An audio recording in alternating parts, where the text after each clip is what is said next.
നമസ്കാരം. പിണറായി വിരുദ്ധർ കഴിഞ്ഞ കുറച്ച് ദിവസമായി കോരിയ വെള്ളമെല്ലാം വേസ്റ്റ് ആയിട്ടുണ്ട്.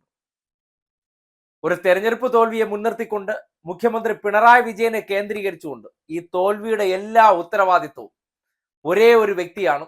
അത് പിണറായി വിജയനാണ്. പിണറായി വിജയന്റെ ശൈലിയാണ്, പിണറായി വിജയന്റെ ധാർഷ്ട്യമാണ്, പിണറായി വിജയൻ എന്ന വ്യക്തിയുടെ സകലമാന പ്രശ്നമാണ് ഈ തോൽവിക്ക് എന്ന് വരുത്തി തീർക്കാൻ വേണ്ടി വല്ലാത്ത രീതിയിൽ പരിശ്രമിച്ചിരുന്നു.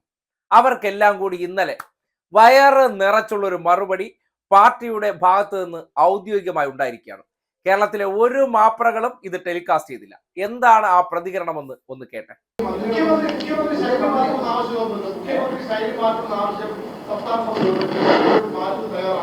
മുഖ്യമന്ത്രി എന്ത് ശൈലിയാ മാറ്റണ്ടേ? അല്ല, ഞാൻ ചോദിക്കുന്നത് എന്താ, നിങ്ങളിപ്പോൾ കുറേ കൊല്ലായാലോ ഇത് പറയാൻ തുടങ്ങിയിട്ട്. എന്നിട്ട് തന്നെയല്ലേ ഞങ്ങൾ 99 സീറ്റ് കിട്ടി രണ്ടാം ഗവൺമെൻറ് വന്നത്. ചരിത്രത്തിൽ ആദ്യമായിട്ടാണ് കേരളത്തിൽ ഒരു ഗവൺമെൻറ് രണ്ടാമത്തെ ഭരണത്തിൽ വരുന്നത്. അന്നും പിണറായി തന്നെയായിരുന്നല്ലോ. നിങ്ങളിപ്പോഴും കുറച്ച് ആൾ കൂടി ചേർന്നിട്ട് പിണറായിയെ ഒരു പ്രത്യേക രീതിയിൽ അവതരിപ്പിച്ച് ഒരു ജനങ്ങൾക്കിടയിൽ ഒരു ഇമേജ് വേറെ ഉണ്ടാക്കാൻ വേണ്ടി നിങ്ങൾ ശ്രമിക്കുകയാണ്. അതിനൊന്നും CPI വഴങ്ങുന്ന പ്രശ്നമില്ല. വെറുതെ ആവശ്യമില്ലാതെ രീതിയിൽ അമ്മാതിരി ചർച്ചയിലേക്ക് പോകേണ്ട കാര്യമില്ല കേട്ടോ. ഇതേ ഒരു ശൈലി എന്ന് പറയുന്നത് എങ്ങനെയാണ് ഒരു ദിവസം കൊണ്ട് ഉണ്ടാകുന്നയാ? അപ്പോൾ നാളത്തെ പത്രത്തിലെ പ്രധാനപ്പെട്ട ഹെഡിങ് അതായിരിക്കും, ഇതേ ശൈലി തുടരും എന്ന് MP ഗോവിന്ദൻ. അത് പറയാൻ വേണ്ടിയിട്ടാണോ? എന്നാ അങ്ങനെ ആക്കിയാൽ മതി. എന്തൊരു ആവേശമായിരുന്നു! ഈ തോൽവിയുടെ എല്ലാ ഉത്തരവാദിത്വവും ഒരു വ്യക്തിയുടെ തോളിൽ ചാരിക്കൊണ്ട് അവർ കഴിഞ്ഞ കുറെ കാലമായി ഒരുക്കി വെച്ചിരുന്ന സർവ്വ ആയുധങ്ങളും എടുത്ത് പ്രയോഗിച്ചു. കാര്യം, നമ്മുടെ മാപ്ര മേഖലകളിലും വലതുപക്ഷ രാഷ്ട്രീയത്തിൽ ഉൾപ്പെടെയുള്ള പിണറായി വിരുദ്ധർ അവരെ ആശയം കൊണ്ട് പരാജയപ്പെടുത്താൻ പറ്റുന്നില്ല, അല്ലെങ്കിൽ നിലപാടുകൾ കൊണ്ട് ഓടിയെത്താൻ പറ്റുന്നില്ല. അപ്പോ ആ വ്യക്തിയെ തകർക്കാൻ എളുപ്പ വഴി വ്യാജ പ്രചരണങ്ങൾ ഉണ്ടാക്കുക. ഒരു തോൽവി ഉണ്ടായെന്നേ, സ്വാഭാവികമാണ്.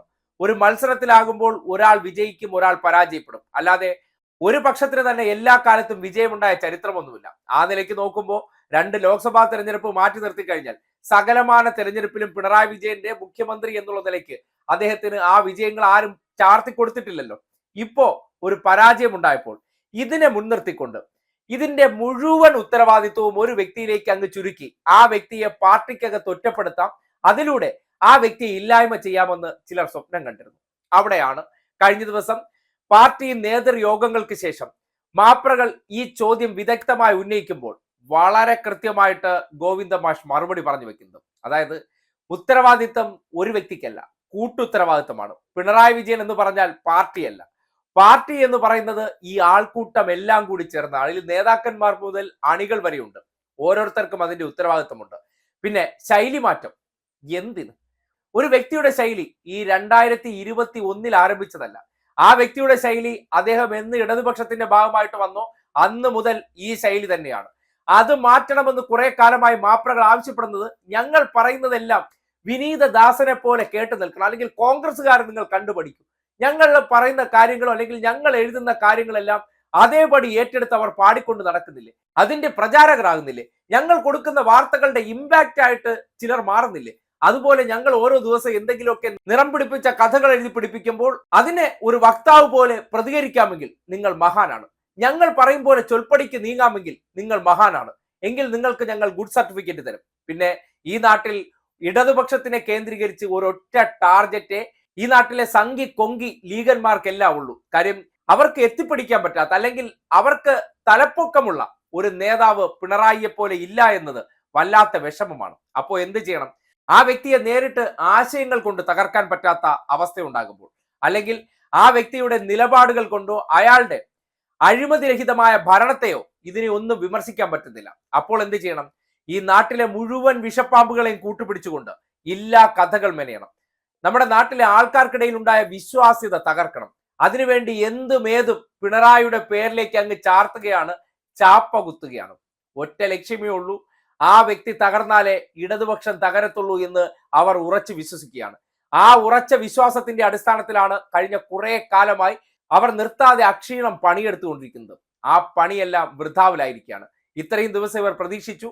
അതായത് പല CPM നേതാക്കന്മാരുടെയും പ്രതികരണം പുറത്തേക്ക് വരുമ്പോൾ, അതായത് ഗോവിന്ദ മാഷ് ഉൾപ്പെടെയുള്ളവർ തോൽവി അംഗീകരിച്ചുകൊണ്ട് തോറ്റു എന്ന് പറയുമ്പോൾ പോലും അതിന്റെ ഇടയിലൂടെ തന്നെ പിണറായി വിരുദ്ധത കുത്തിക്കയറ്റിക്കൊണ്ട് അല്ലെങ്കിൽ തിരികെ കയറ്റിക്കൊണ്ട് ഇതെല്ലാം പിണറായി വിജയന്റെ തലയിൽ വെച്ചുകൊണ്ട് മാധ്യമങ്ങളോട് ബഹുമാനമില്ലാത്ത പ്രധാന പ്രശ്നം ഉയർത്തിക്കാട്ടിക്കൊണ്ട് അല്ലെങ്കിൽ മാധ്യമങ്ങൾ ചിലരെ പാടിപ്പുകഴ്ത്തി പിണറായിക്കെതിരെ ആയുധമാക്കാൻ ശ്രമിക്കുമ്പോൾ അതിനെയെല്ലാം മൊനയൊടിക്കുന്ന രീതിയിലുള്ള മറുപടി കൊടുക്കുമ്പോൾ അതെല്ലാം ധാർഷ്ട്യമാണ്, ധിക്കാരമാണ്, അഹങ്കാരമാണ് എന്ന വാക്കുകളിൽ കൊണ്ട് കെട്ടിയിട്ട് ഒരാളെ നമ്മുടെ നാട്ടിൽ ഒരു സിനിമ ലോഹിദാസിന്റെ ആദ്യ പടമായിട്ട് പുറത്തു വന്നിട്ടുണ്ട്, തനിയാവർത്തനം എന്ന സിനിമ. അതായത് ആ സിനിമയിൽ കാണിക്കും പോലെ ഭ്രാന്തില്ലാത്ത ഒരു വ്യക്തിയെ ഭ്രാന്തനാണെന്ന് സമൂഹം മുദ്രകുത്തുന്ന ഒരു അവസ്ഥയുണ്ട്. അതുപോലെ ഒരു വ്യക്തിക്ക് ഇല്ലാത്ത കാര്യത്തെ ചില കാര്യങ്ങൾ എടുത്ത് അമിതമായി ഉയർത്തിക്കാട്ടിക്കൊണ്ട് അതാണെന്ന് വരുത്തി തീർക്കാൻ സംഘടിതമായ പരിശ്രമം നടക്കുമ്പോൾ പിണറായി വിജയനോടൊപ്പമാണ് പാർട്ടിയെന്നും അദ്ദേഹത്തിന്റെ ഈ ശൈലിയിൽ ഒരു കുഴപ്പമില്ലെന്നും അത് മാറ്റേണ്ടെന്നും പറയുമ്പോൾ ഇവിടത്തെ ചില മാർക്കിടാനിരിക്കുന്ന ഓഡിറ്റർ വിദഗ്ധന്മാരുണ്ട്. അവന്മാർ പറയുന്നതിനനുസരിച്ചാണ് കാര്യങ്ങൾ നീങ്ങുന്നതെന്ന് ഇവർ ചിന്തിക്കുകയാണ്.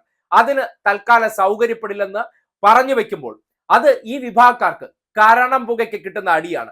ആ അടിയെ സംബന്ധിച്ച് കഴിഞ്ഞ ദിവസം മാധ്യമങ്ങൾ റിപ്പോർട്ട് ചെയ്യാതെ പോകുമ്പോൾ അവർക്ക് അത് ഉൾക്കൊള്ളാൻ പറ്റിയിട്ടില്ല. ആ മറുപടി കൊടുത്താൽ അത് നമുക്ക് തിരിച്ചടിയാകുമെന്ന് തിരിച്ചറിഞ്ഞുകൊണ്ട് ഗോവിന്ദൻ മാഷിന്റെ ആ പ്രതികരണം ചോദ്യത്തോടൊപ്പം കൊടുക്കാൻ അവർ ധൈര്യപ്പെടാതെ പോകുന്നത് പിണറായി വിജയനൊപ്പം പാർട്ടി ഉണ്ടെന്നും പാർട്ടിക്ക് ആ ശൈലിയിൽ ഒരു തരത്തിലുള്ള അസ്വസ്ഥതയുമില്ലെന്ന് വളരെ കൃത്യമായി പറയുമ്പോൾ ഇനി നിങ്ങൾ ഇത്രയും നേരം കോരിയ വെള്ളങ്ങൾ വേസ്റ്റ് ആയിട്ടുണ്ട്. ആ ഒരു ആഗ്രഹത്തോടു കൂടി ഇനി എത്ര പണിയെടുത്താലും നടക്കാൻ പോകുന്നില്ലെന്ന് വളരെ കൃത്യമായി പറഞ്ഞു വെക്കുമ്പോൾ ഈ സംവിധാനം തകരാൻ പോകുന്നു എന്നുള്ള നിങ്ങളുടെ മുറവിളി തുടരട്ടെ എന്ന് മാത്രമാണ് ആ വാക്കിലൂടെ പറഞ്ഞു വെക്കുന്നത്. അതുകൊണ്ട് നിങ്ങൾ എത്ര ഓരിയിട്ടാലും, നിങ്ങൾ എത്ര മാത്രം ഇതിനു വേണ്ടി തട്ടഹസിച്ച് ശ്രമിച്ചാലും ആ ഒരു കാര്യത്തിൽ നേരത്തെ എന്താണോ പാർട്ടിക്കുള്ള തീരുമാനം അല്ലെങ്കിൽ പിണറായി എന്താണെന്ന് പാർട്ടിക്ക് നല്ല ബോധ്യമുള്ളത് കൊണ്ട് അതിൽ ഇനി യാതൊരു മാറ്റവും ഉണ്ടാകാൻ പോകുന്നില്ല. ആ ശൈലി 2016 പാർട്ടിക്ക് ഗുണമായിട്ടുണ്ടെങ്കിൽ, 2021 പാർട്ടിക്ക് ഗുണമായിട്ടുണ്ടെങ്കിൽ എന്തുകൊണ്ട് അത് 2024 പ്രശ്നമാകണമെന്ന് പറഞ്ഞാൽ അത് ചിലരുടെ താല്പര്യമാണെന്ന് വായിച്ചെടുക്കാൻ ഇതിനകത്തുള്ളവർക്ക് ബോധ്യമുണ്ടെന്ന് ആ വാക്കുകൾ പറഞ്ഞു വെക്കുന്നു. അതുകൊണ്ട് ഇത്രയും നേരം കൂട്ടമോങ്ങലുമായിട്ട് ഇതിനു വേണ്ടി പണിയെടുത്തവർ ഇനി സ്റ്റാൻഡ് വിട്ട് പൊയ്ക്കോളൂ. ആ ഒരു കാര്യം അപ്രസക്തമായിരിക്കുന്നു. പാർട്ടി നേതൃയോഗങ്ങൾ അക്കാര്യത്തിൽ യാതൊരു തരത്തിലുള്ള തീരുമാനവും എടുത്തിട്ടില്ല. പിണറായിയുടെ ശൈലിയെ സംബന്ധിച്ച് ആർക്കും എതിരഭിപ്രായമില്ല. പാർട്ടിക്കകത്തുള്ള ചർച്ചകൾ, അതിൽ മാറ്റങ്ങൾ വരുത്താനുണ്ടെങ്കിൽ മാറ്റങ്ങൾ വരുത്തും, തിരുത്താനുണ്ടെങ്കിൽ തിരുത്തും. അതിനപ്പുറത്തേക്ക് ഈ വ്യക്തികളെല്ലാം ഇന്ന് കാണും പോലെ തന്നെ മുന്നോട്ട് പോകും. ആ മുന്നോട്ട് പോയതിന്റെ അടിസ്ഥാനത്തിൽ തന്നെയാണ് അവർ ഇന്ന് നിൽക്കുന്ന ഒരു നിലയിലേക്ക് എത്തിപ്പെട്ടത്. അതിനുവേണ്ടി സഹായിച്ചതോ അല്ലെങ്കിൽ അതിനുവേണ്ടി പരവതാനി വിരിച്ച ഒരു വ്യക്തിയും ഈ വിമർശിക്കുന്നവരിൽ ഇല്ല എന്ന് തിരിച്ചറിഞ്ഞതിന്റെ അടിസ്ഥാനത്തിൽ പിണറായി വിജയന് ഒപ്പം നിൽക്കാനും പിണറായി വിജയന് പിന്തുണ കൊടുക്കാനും പാർട്ടി തീരുമാനിച്ചതോടെ പൂർവാധിക ശക്തിയോടുകൂടി വ്യക്തി വീണ്ടും മുഖ്യധാരയിലേക്ക് വരികയാണ്. നിങ്ങൾക്ക് വീണ്ടും നിങ്ങളുടെ മോങ്ങലുകൾ തുടരാമെന്ന് മാത്രമേ പറയാനുള്ളൂ.